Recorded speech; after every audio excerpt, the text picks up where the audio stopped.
आप सभी श्रोता मित्रों को हार्दिक नमस्कार। प्रस्तुत है पुष्पा सक्सेना जी द्वारा लिखित कहानी प्रेम दीवानी। मैडम, आपको कॉन्फ्रेंस में ले जाने के लिए कैब आ गई है। ठीक है, मैं आ रही हूँ। मेज से अपना पर्स उठाकर नीता लिफ्ट से नीचे आ गई। अमेरिका के शिकागो नगर में आयोजित होने वाली अंतर्राष्ट्रीय कॉन्फ्रेंस में सम्मिलित होने के लिए उसकी कंपनी ने उन्हें भेजा था। फाइनेंस डायरेक्टर नीता अपनी मेधा और दक्षता के कारण कंपनी के चेयरमैन की फेवरेट थी। उसके सुझाव बहुत महत्वपूर्ण माने जाते थे। ड्राइविंग सीट से उतरी एक सुंदर युवती ने तत्परता से नीता के लिए कैब का पीछे वाला डोर खोलकर मीठी आवाज़ में नमस्ते कहकर नीता को चौंका दिया। डोर बंद कर ड्राइविंग सीट पर बैठकर युवती ने टैक्सी स्टार्ट की थी। सड़क पर दौड़ती टैक्सी में कुछ देर के लिए मौन के बाद नीता का विस्मय पूछ बैठा। आपसे नमस्ते सुनकर बहुत अच्छा लगा। क्या आप हिंदी के कुछ और शब्द जानती हैं? कुछ शब्द नहीं, अच्छी हिंदी जानती हूँ। 2 साल तक उसने हिंदी लिखना, पढ़ना, बोलना सब सिखाया था। उसके फादर, जिन्हें वह अक्का कहता था, हिंदी और संस्कृत के विद्वान हैं। उनसे मिलाने से पहले मुझे हिंदी आना ज़रूरी समझता था। आवाज़ में कुछ गर्व और उदासी का मिश्रण था। आप किसकी बात कर रही हैं? क्या आपका कोई इंडियन मित्र था? विनायक, मेरा पति, मेरा मित्र, मेरा सब कुछ था। मैं उसे विनी पुकारती थी। मेरा डेस्टिनेशन 20 मील दूर है। समय बिताने के लिए अगर ठीक समझो तो जानना चाहती हूँ, आपका उसके साथ परिचय कैसे हुआ? प्रेम की पहल किसने की थी? नीता जी की उत्सुकता जाग उठी। नीता ने सोचा, विदेश जाने वाले भारतीय युवकों की गोरी चमड़ी के प्रति कमजोरी होती है। शायद इसीलिए इस युवती का किसी के साथ प्यार और विवाह हुआ होगा। क्या अब भी दोनों साथ हैं? पर उसके लिए वह था कह रही है। शायद अब दोनों अलग हो गए हैं। वैसे इस देश के लिए ये तो सामान्य बात है। आप भारतीय हैं, आपके साथ अपनी कहानी शेयर करने में खुशी होगी। अभी पहुंचने में समय लगेगा, इसलिए अपनी कहानी बताती हूँ। कुछ देर मौन के बाद उसने कहना शुरू किया। उन दिनों मैं बॉब की फ्लोरिस्ट शॉप में काम करती थी। रंग बिरंगे फूलों के साथ वक्त बिताना अच्छा लगता था। मेरे साथ एक हंसमुख पाकिस्तानी लड़का अहमद भी काम करता था। वृद्ध बॉब हम दोनों पर पूरी जिम्मेदारी छोड़कर निश्चिंत रहते। अचानक उस दिन एक सफ़ेद कार से उतरा एक हैंडसम हिंदुस्तानी युवक शॉप में आया था। गुड मॉर्निंग सर, आपको क्या चाहिए? हल्की मुस्कान के साथ उससे पूछा था। अपनी फ्रेंड की शादी में एक अच्छा बुके ले जाना चाहता हूँ। मुझ पर गहरी नज़र डालकर कहा था उसने। आप सेलेक्ट कर लीजिए, हमारे पास आपकी फ्रेंड के लिए बहुत खूबसूरत बुकेज़ हैं। वो तो देख रहा हूँ। वैसे आपकी ड्रेस पर जो पिंक और पर्पल फूल बने हैं, मुझे उन्हीं दोनों रंगों के फूलों के बुके बना दीजिए। क्या यह पॉसिबल होगा? चेहरे पर शरारती मुस्कान थी। मारिया, ये तुझ पर लाइन मार रहा है, अहमद ने धीरे से कहा। अगर आपका हमारे लिए ये चैलेंज है तो बस 5 मिनट का टाइम दीजिए। मारिया ने तत्परता से अधखिली गुलाबी गुलाब की कलियों के साथ जामुनी ऑर्किड मिलाकर उन्हें हरी पत्तियों से सजाकर एक सुंदर बुके तैयार कर दिया। बीच में रजनीगंधा की 2-3 अधखिली कलियों ने बुके का सौंदर्य बढ़ा दिया। लीजिए, 5 मिनट में आपका बुके तैयार है। उम्मीद है ये आपके फ्रेंड को ज़रूर पसंद आएगा। युवक को बुके देती मारिया ने हंसकर कहा। थैंक्स, आप सचमुच कलाकार हैं। अब तो आपको ऐसे ही चैलेंज देने में मज़ा आएगा। मारिया को चैलेंज में हराना आसान नहीं है, बशर्ते आप किसी ऐसे फूल का बुके चाहें जो हमारे पास ना हो। वैसे तो मारिया सिर्फ पत्तियों तक का बुके बना सकती है। अहमद ने मारिया की तारीफ में कहा। अगर ये बात सच है तो 2 दिन बाद मुझे सिर्फ पत्तियों से बना ऐसा बुके चाहिए जो खूबसूरती में फूलों वाले गुलदस्ते से कम ना हो। चैलेंज जीतने पर आपकी शॉप के सबसे महंगे बुके के पैसे दूंगा। आपका नाम जान सकता हूँ जनाब? अहमद ने हिंदी में पूछा। विनायक, यह नाम मेरे अक्का यानी मेरे पापा ने दिया है। तुम लोग भी मुझे सर या मिस्टर न कहकर सिर्फ विनी पुकारो तो अच्छा लगेगा। उसके चेहरे पर खुशी और हल्के से अभिमान की झलक थी। 2 दिन बाद आपका इंतज़ार रहेगा विनी, चैलेंज भूल मत जाइएगा, अहमद ने याद दिलाया। मुझे भी 2 दिन याद रहेंगे। Okay bye. मुस्कुराता विनी बुके लेकर चला गया। अहमद, ये क्या पागलपन है? तारीफ में सच्चाई होनी चाहिए। भला पत्तियों से बुके बनाया जा सकता है? मारिया ने नाराज़गी जताई। मुझे पूरा यकीन है हमारी मारिया चैलेंज जीतेगी। आजकल फाल का सीज़न है, ज़रा चारों तरफ नज़र डालो। पेड़ों की पत्तियां इस मौसम में कितने रंग बदल रही हैं। पीली, लाल, नारंगी, कत्थई पत्तियां क्या खूबसूरती में फूलों से कम है? यह नज़ारा कितना ब्यूटीफुल है मारिया। अहमद ने सच कहा था। फॉल सीज़न में पेड़ों की पत्तियों के बदलते खूबसूरत रंग देखना एक दर्शनीय नज़ारा होता है। यह बात तो सच है।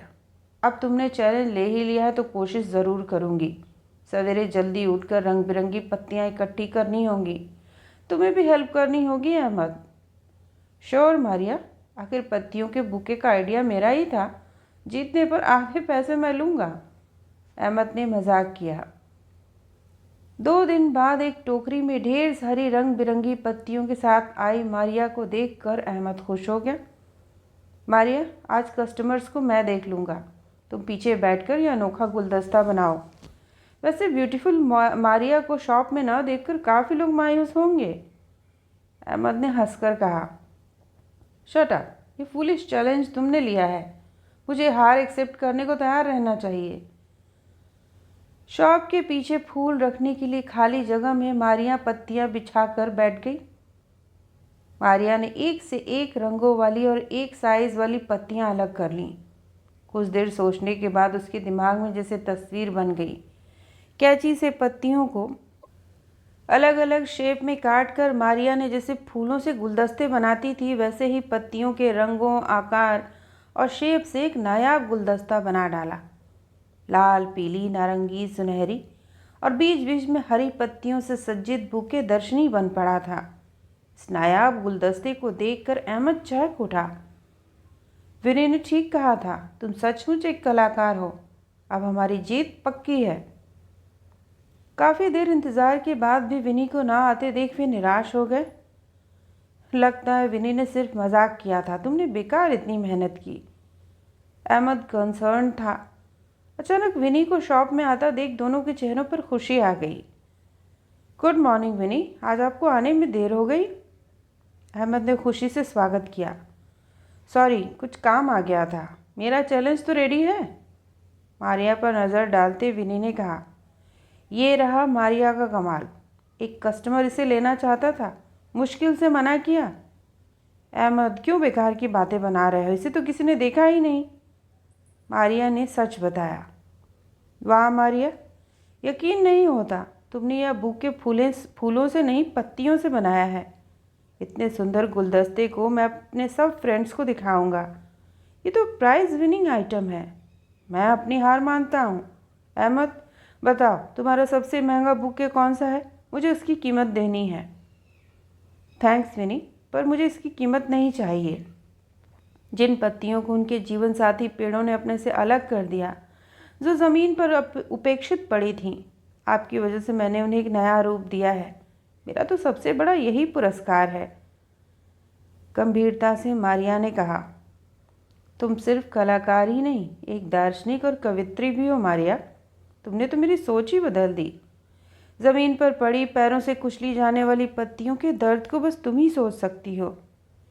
एक बात ज़रूर समझ गया हूँ मारिया, तुम कोई साधारण लड़की नहीं हो, विनी ने सच्चाई से कहा। ये बात तो सच है। 20 साल की हो जाने पर भी उसका कोई बॉयफ्रेंड नहीं है। वैसे मारिया को कीमत तो नहीं चाहिए, पर आप अपनी हार कैसे मनाएंगे? अहमद ने मजाक किया। मैं तुम दोनों को ट्रीट तो दे सकता हूँ। आज शाम को जब तुम दोनों काम से फ्री हो जाओगे तो हम बाहर डिनर लेंगे। मैं तुम्हें पिकअप कर लूँगा, मारिया पर दृष्टि डालते हुए विनी ने खुशी से कहा। वाह, ये तो सचमुच हमारा इनाम होगा। हम आपका वेट करेंगे। ठीक है, तैयार रहना, बाय कहकर विनी चला गया।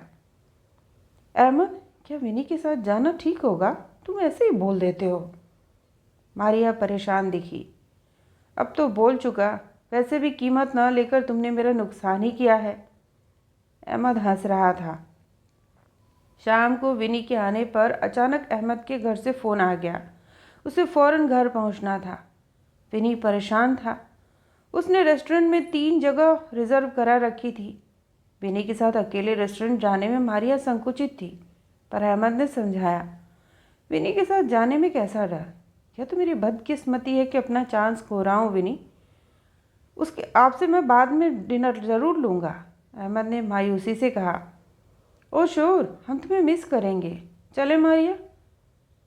विनी के साथ आगे की सीट पर बैठती मारिया बेहद कॉन्शियस थी।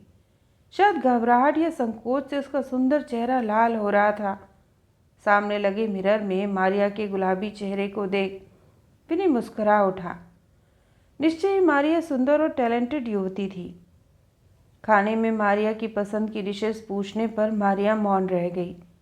उस आलीशान रेस्टोरेंट को वो विस्मित सी देख रही थी।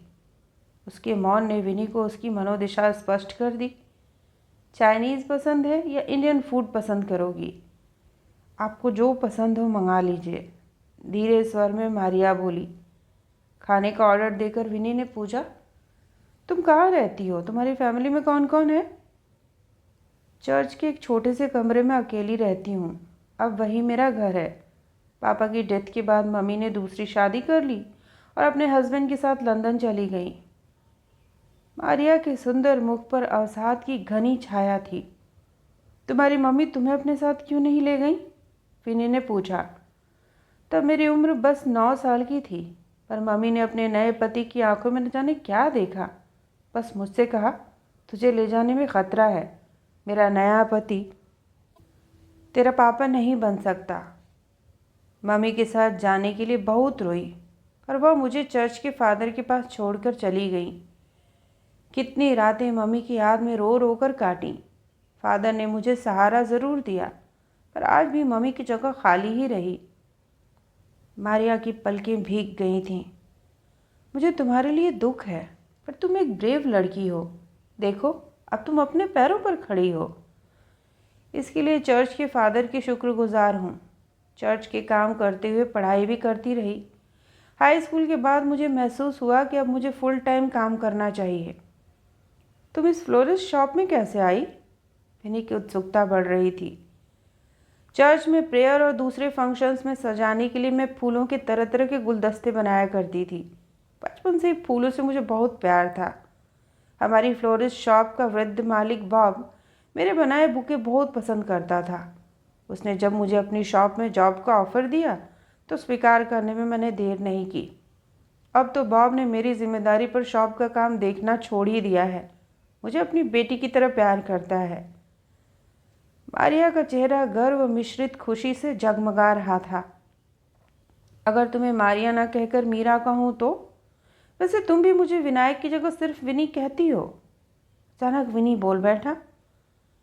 मीरा की क्या मीनिंग होती है? मीरा कौन थी? मीठी आवाज़ में मारिया ने जानना चाहा। मीरा हमारे कृष्ण भगवान के लिए प्यार और भक्ति का नाम है। कृष्ण के प्रेम में मीरा ने सारे सुख, अपना महल, राजा पति सब छोड़ दिया। मंदिर में कृष्ण के लिए गाती और नाचती थी। आजकल यहाँ मीरा फिल्म लगी है, तुम्हें फिल्म दिखाने ले चलूँगा। फिल्म में अंग्रेज़ी के सबटाइटल्स हैं, तुम समझ सकोगी। मीरा की कहानी देखकर उसका सच्चा प्रेम समझोगी। क्या आप भी मीरा से प्यार करते हैं? मारिया की दृष्टि विनी के चेहरे पर थी। जिस मीरा की बात कर रहा हूँ वो तो कृष्ण की दीवानी थी, पर हाँ, मैंने भी मीरा नाम की एक लड़की से बहुत प्यार किया था। उसके जाने के बाद जैसे मेरी ज़िंदगी ही ख़त्म हो गई थी। विनी चुप हो गया। अब की मीरा कहाँ चली गई? अब वह कहाँ है? उसका नाम मीरा ज़रूर था, पर उसमें मीरा जैसी कोई बात नहीं थी। उसे मुझसे नहीं, पैसों से प्यार था। मुझे अकेला छोड़कर मेरे एक अमीर दोस्त के साथ चली गई। मैं पूरी तरह से टूट गया था, पर तुमसे जब से मिला हूँ मुझे लगता है तुम में मीरा की सादगी है। शायद इसीलिए आज अचानक मेरे दिल ने तुम्हें मीरा पुकारा, पर डरता हूँ कहीं यह नाम तुम्हें दूर न ले जाए। उदास स्वर में विनी ने अपने दिल का दुख सुनाया।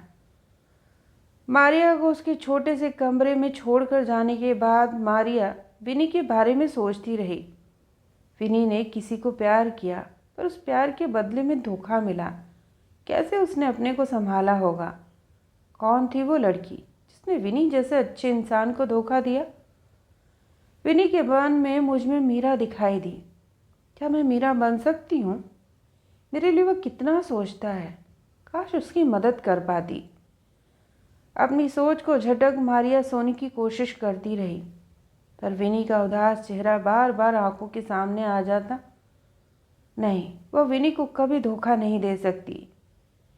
अहमद के साथ विनी मारिया को फिल्म दिखाने ले गया। मारिया को तो अपने कुछ दृश्यों में अपने आंसू पोंछ रही थी। फिल्म से निकलकर अहमद ने मारिया की हंसी उड़ाई थी। मारिया अभी भी छोटी बच्ची है, फिल्म में भला कोई रोता है?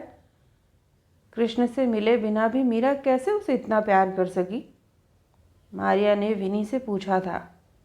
यही तो सच्चा प्यार होता है। इसी प्यार की वजह से मीरा सब प्यार करने वालों के दिल में बसती हैं।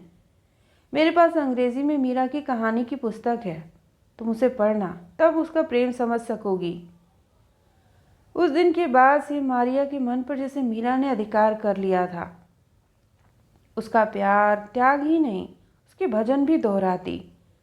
पुस्तक पढ़ती सोचती, क्या वो भी किसी को मीरा की तरह से प्यार कर सकती है, जिसके लिए अपना सब कुछ वह न्यौछावर कर दे?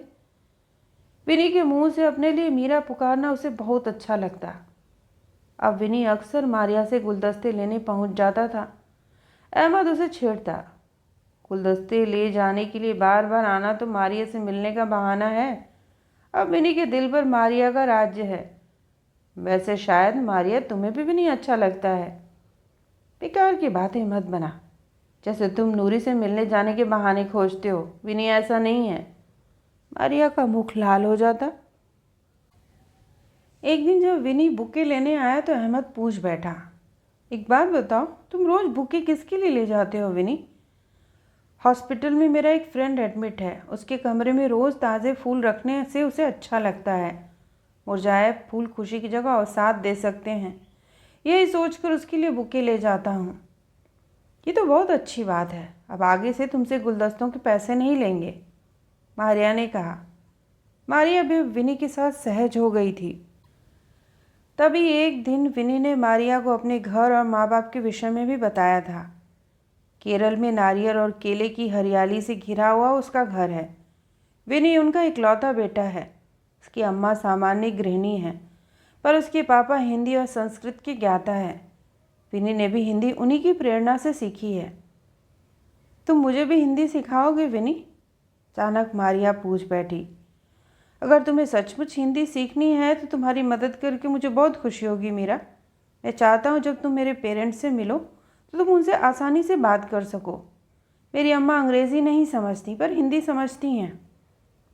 मैं तुम्हारे पेरेंट्स से कैसे मिल सकूँगी? क्या वो अमेरिका आ रहे हैं? मारिया उत्सुक हो उठी।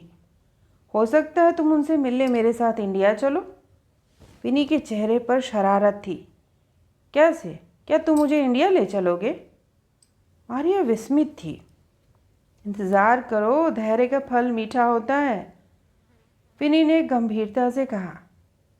मारिया मनोयोग पूर्वक विनी से हिंदी लिखना पढ़ना सीख रही थी। उसकी मेहनत विनी को विस्मित कर दी। कुछ ही दिनों में वह हिंदी लिखने और काफ़ी कुछ समझने लगी थी और साथ में बातें भी करने लगी थी। कुछ दिनों बाद विनी ने अचानक मारिया से कहा था, कुछ दिनों के लिए अपने घर केरल जा रहा हूँ। अम्मा बहुत याद करती हैं। मुझे मिस करोगी मेरा? कब जा रहे हो? कितने दिनों में लौटोगे? तुम्हें बहुत मिस करूँगी विनी। मारिया जैसे व्याकुल हो उठी। कुछ ज़रूरी काम है, हिंदी पढ़ती रहना, लौट कर टेस्ट लूँगा, पुस्तकें छोड़े जा रहा हूँ। विनी के इंडिया चले जाने से जैसे मारिया की ज़िंदगी ही सूनी हो गई थी। हर रोज़ उसका इंतज़ार करती मारिया कहीं खो सी जाती। गुलदस्ते बनाती उंगलियों में असावधानी के कारण कांटे चुभ जाते। तुझे विनी से प्यार हो गया है मारिया। अल्लाह से दुआ करूँगा तुझे तेरा प्यार मिल जाए। अहमद उसके लिए कंसर्न होता। अचानक अहमद के अब्बा को हार्ट अटैक हो जाने की वजह से अहमद को अपने वतन जाना पड़ा। उसकी जगह एक लड़की एनी आ गई थी। विनी और अहमद के ना होने से मारिया को वक्त काटना मुश्किल लगता। आखिर 20 दिनों के लंबे इंतज़ार के बाद विनी को आते देख मारिया का मुरझाया चेहरा खिल उठा। कैसी हो मीरा? मुझे मिस किया या अपने काम में मुझे बुला दिया? विनी मुस्करा रहा था।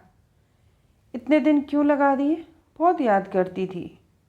भोलेपन से मीरा ने सच्चाई बयान कर दी।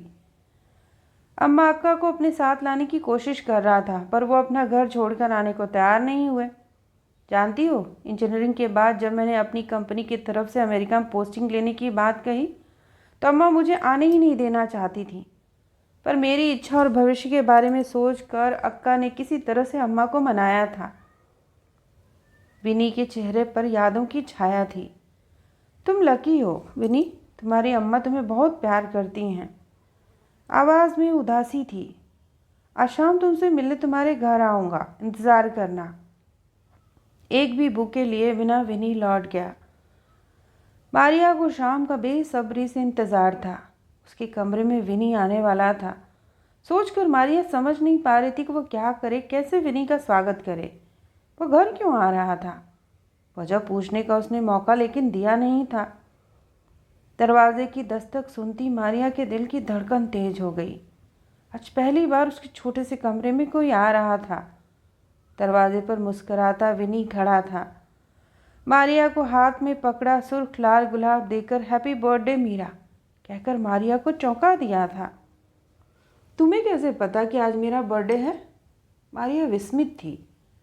जिसे प्यार किया जाए उसके बारे में इतना तो पता होना ही चाहिए। ये क्या कह रहे हो विनी? तुम मुझसे? नहीं, ये सच नहीं है। मारिया यकीन नहीं कर पा रही थी। यही सच है मीरा, तुमसे दूर जाकर इस सच्चाई को जान सका हूँ। क्या तुम मुझसे शादी करोगी? तुम्हारे साथ शादी के लिए अपने पेरेंट्स को राज़ी करके आया हूँ। मुझे स्वीकार कर लो मीरा। समझ नहीं पा रही हूँ, क्या ये सच हो सकता है? यही सच है। मैं जानता हूँ तुम मुझे पसंद करती हो, एक दिन प्यार भी करोगी, इसका विश्वास है। चाहकर भी मारिया अपना दिल खोलकर नहीं कह सकी कि उसने सिर्फ और सिर्फ विनी को ही चाहा है। अगर तुम मुझे स्वीकार करो तो ये इंडियन साड़ी मैं ले आया हूँ। विवाह के समय यही ट्रेडिशनल साड़ी पहनी जाती है। तुम सोचकर फैसला करना। साड़ी तुम्हारे पास छोड़े जा रहा हूँ। अवाक मारिया कुछ भी न कह सकी, न उसे रोक सकी। विनी के लिए लाया केक वैसा ही रखा रह गया था। जो कुछ सोचा था मन में ही रह गया। पूरी रात सोचने के बाद मारिया निर्णय कर चुकी थी। प्यार से साड़ी को सीने से लगा मारिया ने उसे संभाल कर अलमारी में रख दिया। हाँ, वह विनी से प्यार करने लगी थी। हमेशा लड़कों से दूर रहने वाली मारिया विनी की मीरा बन गई थी। दूसरे दिन मीरा की हाँ सुनते ही विनी चहक उठा। बस तुम्हारी हाँ का इंतज़ार था। हम अभी आज ही विवाह कर लेंगे, मुझसे इंतज़ार नहीं होता। विवाह के समय विनी के माता पिता की अनुपस्थिति मीरा को खल रही थी। उसकी माँ तो नहीं थी, पर काश विनी के पेरेंट्स उन्हें आशीर्वाद देने आ जाते। मीरा की इच्छा थी कि उसका विवाह चर्च में हो जाता, पर विनी को यह मंजूर नहीं था। काश आज अहमद ही उनके साथ होता। विवाह दो लोगों के बीच होता है, उसके लिए पंडित या प्रीस्ट की ज़रूरत मैं नहीं मानता। हमने सच्चे दिल से एक दूसरे को स्वीकार करके विवाह किया है। माला बदलना काफ़ी होता है।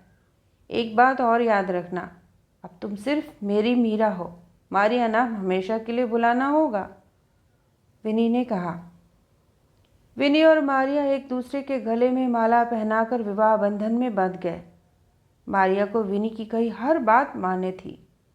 बॉब ने मारिया को सुंदर नेकलेस देकर प्यार से सीने से चिपटा लिया। मारिया पूरी तरह से विनी की मीरा बन गई।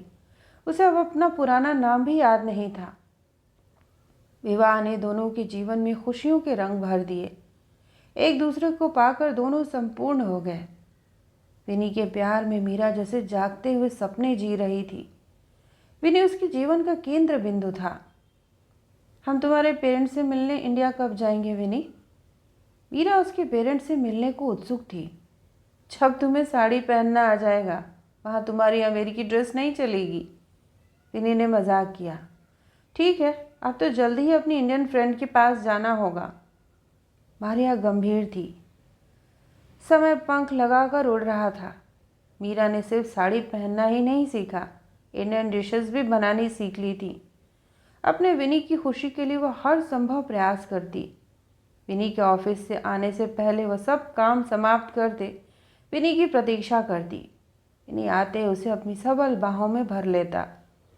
मीरा का रोम रोम खुशी से नाच उठता। अब मीरा को जिंदगी से बेहद प्यार हो गया था। उसकी मीठी आवाज़ गीत गुनगुनाने लगती। घर के बाहर रंग बिरंगे फूल मुस्कुराते। 1 साल बीतने को आ रहा था, पर विनी से बार बार कहने पर भी वह इंडिया जाने को उत्सुक नहीं था। हमेशा काम का बोझ उस पर रहता। जिस दिन मीरा को पता लगा वह माँ बनने वाली है, उसकी खुशी की सीमा नहीं थी। विनी, जानते हो हमारे घर एक नया मेहमान आने वाला है। हम दोनों मम्मी पापा बनने वाले हैं। खुशी से पगी आवाज़ में सूचना देती मीरा के गालों पर गुलाब खिल आए थे। क्या? ये कैसे हो गया? हम अभी बेबी को नहीं ला सकते। अम्मा को कैसे बताएंगे? विनी परेशान था। क्यों? क्या तुमने अभी तक मम्मी को हमारी शादी के बारे में नहीं बताया है? मीरा विस्मित थी। मैं अम्मा अक्का को तुम्हारे बारे में बताया है। वे चाहते हैं कि हम दोनों इंडिया के मंदिर में शादी करें। उन्हें ये नहीं बताया कि हमने यहाँ शादी कर ली है। सोचा था 1-2 महीने बाद हम दोनों इंडिया जाएंगे, पर अब तो उन्हें सच्चाई बताने मुझे अकेले ही जाना होगा। विनी ने गंभीरता से कहा। तुमने ऐसा क्यों किया विनी? माँ पापा से इतनी बड़ी बात क्यों छिपाई? मीरा ने दुख से कहा। परेशान मत हो, मैं अगले हफ्ते इंडिया जाकर उन्हें सब समझा दूंगा। फिर हम दोनों साथ में इंडिया चलेंगे। प्यार से मीरा को सीने से लगाकर विनी ने कहा। मीरा को आश्वस्त कर विनी इंडिया चला गया। जाते समय चिंतित मीरा उसका फ़ोन नंबर भी लेना भूल गई। जाते जाते विनी ने वादा किया कि वह उसे इंडिया पहुंचकर फ़ोन करता रहेगा। उसका घर केरल के एक विलेज में है। वहाँ इंटरनेट की सुविधा नहीं है, इसलिए शायद फ़ोन भी देरी से कर पाएगा। वैसे जल्दी ही विनी उसे अपने घर ले जाएगा। केरल की सुंदरता देखकर मीरा अमेरिका भूल जाएगी। दिन बीतने लगे, पर विनी का कोई फ़ोन नहीं आया। मीरा बेचैन थी, पर विनी ने कहा था कि शायद वहाँ से फ़ोन लगाना कठिन होता होगा। अपने पेरेंट्स को समझाने में भी समय लगेगा। अहमद वापस आ गया था। मीरा की शादी की बात सुनकर नाराज़गी जताते हुए कहा, आने दो विनी को, ऐसे भी क्या जल्दी थी? मेरा भी इंतज़ार नहीं किया। उसके लौटने पर डबल पार्टी लूँगा।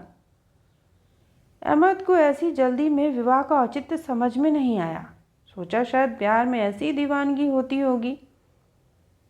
अचानक एक दिन किसी अपरिचित के फ़ोन ने मीरा को संज्ञा शून्य सा कर दिया। क्या आप मारिया विंसेंट बोल रही हैं? जी हाँ, पर अब शादी के बाद मीरा के नाम से जानी जाती हूँ। मीरा खुशी और उत्सुकता से बोली, आपको एक दुखद सूचना देनी है। एक एक्सीडेंट में विनायक की मौत हो गई है। अपने को संभालिएगा। क्या? कब? कैसे? मीरा कुछ पूछ पाती कि फ़ोन कट चुका था। खबर मिलते ही अहमद आ गया। जिस नंबर से फ़ोन आया था, अहमद द्वारा उस नंबर का फ़ोन लगाने से पता लगा कि वो किसी पीसीओ का नंबर था। मीरा बेहाल थी। विनी के साथ रहने पर भी उसने कभी न तो विनी की अमेरिकी कंपनी का नाम पूछा, न उसके केरल के घर का पता उसके पास था। उसके लिए बस विनी का साथ ही उसका संसार था। यहाँ तक कि उसने विनायक का सरनेम भी कभी नहीं जानना चाहा। एक बार पूछने पर विनी ने हंसकर कहा था, क्यों, सिर्फ विनी ही काफ़ी नहीं है? विनी ने ठीक ही तो कहा था। उसके लिए तो विनी ही मीरा की पूरी दुनिया थी। अहमद परेशान हो गया। मीरा से कहा, तू भोली है, ये बात तो जानता था, पर यह नहीं जानता था कि तुझमें इतनी अक्ल नहीं होगी। जिसके साथ पूरी ज़िंदगी बिताने के लिए शादी कर रही थी, उसका पूरा नाम, उसका इंडिया और उसकी कंपनी का पता भी नहीं जानना चाहा। इतने बड़े देश में सिर्फ नाम से किसी को जानना आसान नहीं है। उस स्थिति में मीरा ने फिर चर्च की शरण ली। निश्चित समय पर मीरा ने एक प्यारे से बेटे को जन्म दिया। अहमद ने उसको नायक नाम दिया। विनायक का बेटा नायक कहलाएगा। वृद्धा सिस्टर मार्था ने माँ और बच्चे दोनों को संभाला था। बॉब के बहुत कहने पर भी फिर उस फ्लोरिस्ट शॉप में काम करने के लिए जाना मंजूर नहीं किया। जहाँ विनी से उसकी भेंट हुई थी। जीविका के लिए एक टैक्सी कंपनी में काम शुरू किया था, तब से यही कर रही हूँ। मीरा की आवाज़ में उदासी थी। मीरा, तुम अभी यंग हो, सुंदर हो, तुमने ज़िंदगी में आगे बढ़ने की नहीं सोची? तुमसे शादी करने के लिए बहुत से अच्छे लड़के मिल जाएंगे। नीता जी पूछ बैठी। आपने तो मीरा के बारे में सुना होगा। मैं विनी की मीरा हूँ। अब उसके अलावा किसी दूसरे के बारे में सोच भी नहीं सकती। वह हमेशा मेरी यादों में मेरे साथ रहेगा। नीता अवाक थी। एक अमेरिकी लड़की ने मीरा को किस तरह से आत्मसात कर लिया था। कुछ देर के मौन के बाद मीरा ने भीगे स्वर में नीता जी से अनुरोध किया, मैम, क्या आप मेरे विनी का पता लगा सकती हैं? वो शायद दिल्ली की किसी कंप्यूटर कंपनी में काम करता था। मैं उसके पेरेंट्स से मिलना चाहती हूँ। उन्हें अपना ग्रैंडसन देखकर कितनी खुशी होगी। अपनी ज़िंदगी में यह काम पूरा करके उन्हें खुशी देना चाहती हूँ। मुझे तुम्हारी हेल्प करके बहुत खुशी होती, पर सिर्फ नाम से किसी को खोज पाना सागर से मोती निकालने जैसा कठिन काम है। अगर विनायक का सरनेम जानती तो उसे लोकेट कर पाना आसान होता। तुम्हारे पास विनायक की कोई फ़ोटो तो होगी, उसकी मदद से उसका पता लगाया जा सकता है। नहीं, विनी हमेशा हम दोनों का वीडियो लिया करता था। कहता था, जब हम दोनों 24 घंटे साथ रहते हैं तो फ़ोटो रखने की क्या ज़रूरत है। हाँ, याद आया, एक बार उसने कहा था, टेम्पल में जो आइडल यानी मूर्ति होती है, वैसा ही उसका कुछ सरनेम है। कुछ सोचकर मीरा ने कहा। अचानक जैसे बिजली सी कौंध गई। नीता जी को याद आया, अभी अमेरिका आने से 2 दिन पहले कंप्यूटर सेक्शन से विनायक मूर्ति अपनी शादी की खुशी में उन्हें मिठाई देने आया था। नीता जी के साथी ने उससे परिहास किया था। जानते हो विनायक, नीता मैडम शिकागो जा रही हैं। तुम भी तो वहाँ 2 साल की पोस्टिंग पर गए थे। अगर कोई वहाँ गर्लफ्रेंड बनी हो तो उसे मैसेज भिजवा सकते हो। वैसे शायद तुम समय से पहले इंडिया लौट आए, वरना अमेरिका से कोई जल्दी लौटना नहीं चाहता। क्या जल्दी लौटने की कोई ख़ास वजह थी? कमलेश कुमार ने कहा। ओह नो, ऐसा कुछ नहीं था। वहाँ की क्लाइमेट मुझे सूट नहीं कर रही थी, इसीलिए इंडिया वापसी की रिक्वेस्ट की थी। अचानक उसका चेहरा जैसे काला सा पड़ गया। ये कैसा संयोग था। आज नीता जी जिस टैक्सी में बैठी हैं, उसकी ड्राइवर विनायक मूर्ति के धोखे की शिकार है। उस धोखेबाज के झूठे प्यार को सच्चा प्यार मानकर अपने दिल में उसे बसाए बैठी है। यहाँ तक कि उसके पेरेंट्स से उसके पोते को मिलाने के लिए बेचैन है। नहीं विनायक, तुम्हें इस धोखे की भरपाई करनी ही होगी। मीरा को उसका अधिकार दिलाना ही होगा, पर कैसे? कितनी चालाकी से उसने शादी का कोई गवाह या सबूत नहीं छोड़ा है। नीता जी ने पक्का निश्चय कर लिया, विनायक को सज़ा दिलाए बिना नहीं छोड़ेंगी। कुछ सोचकर शांत स्वर में उन्होंने कहा, मीरा, उम्र और अनुभव दोनों में मैं तुमसे बड़ी हूँ। अगर कोई सलाह दूँ तो मानोगी? ज़रूर, आप जो कहेंगी मेरी भलाई के लिए ही होगी, मीरा ने जवाब दिया। मुझे कहना है कि जो तुम्हारी ज़िंदगी से चला गया उसे भुला देने में ही समझदारी है। अब तुम्हें अपने बेटे के भविष्य की चिंता करनी चाहिए। उसे खूब पढ़ा लिखा कर एक योग्य इंसान बनाना तुम्हारा फ़र्ज़ है। तुम्हारे सामने अभी बहुत लंबी ज़िंदगी है। अगर राह में कोई अच्छा जीवन साथी मिल जाए तो उसे स्वीकार कर लेना, क्योंकि हो सकता है बड़े होने पर तुम्हारे बेटे को पापा की कमी महसूस हो। आप ठीक कहती हैं, पर विनी ने मुझे मीरा कहा है। अगर मैंने शादी कर ली तो क्या विनी को धोखा देना नहीं होगा? मीरा ने सवाल किया। नहीं, बिल्कुल नहीं। तुम्हारी स्थिति अलग है। मीरा ने विवाह नहीं किया था। उस पर उसकी संतान की जिम्मेदारी नहीं थी। एक बड़ी बहन की तरह तुम्हें सलाह दी है। तुम मेरी बात पर गंभीरता से सोचना। कोशिश करूँगी, अगर विनायक का पता मिल सका तो उसके बेटे के लिए जो सहायता कर सकी ज़रूर करूँगी। दृढ़ निश्चय के साथ नीता जी ने मन में निर्णय ले लिया था। धन्यवाद मैडम, आपकी बातों से मुझे बहुत हिम्मत मिली। शायद उसका स्वर भीग आया था। अगर समय मिला तो तुम्हारे बेटे से मिलने ज़रूर आऊँगी, प्यार से नीता जी ने कहा। कॉन्फ्रेंस हॉल आ गया था। कैब रोक मीरा ने तत्परता से नीता जी के लिए कार का डोर खोला था। कार से उतरती नीता जी ने अपने मोबाइल में मीरा का चित्र लेकर प्यार से उसे गले लगा लिया। नीता जी के गले लगी मीरा विस्मित थी। शायद दोनों की पलकों पर अनजाने ही जल कण छलक आए थे। तो यह थी पुष्पा सक्सेना जी द्वारा लिखित कहानी। सुनने के लिए आप सभी का धन्यवाद।